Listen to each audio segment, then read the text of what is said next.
మోదీ చెప్పిన 9 పొదుపు సూత్రాల్ని పాటించడం ఎలా? ఇప్పుడు దీనిపై ఫోకస్ చేయడానికి ఏపీ కేబినెట్ ఈ రోజు సంసిద్ధమవుతోంది. దానికి సంబంధించిన అప్డేట్స్ చూద్దాం.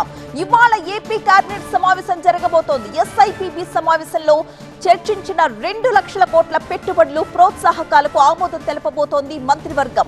పరిపాలనా సంస్కరణలు, సంక్షేమంతో సహా అమరావతి నిర్మాణ పురోగతికి అవసరమైన నిర్ణయాలపై కూడా చర్చించబోతోంది. ఆ తరువాత నిర్ణయాలకు ఆమోదాన్ని తెలపబోతున్నారు సీఎం చంద్రబాబు.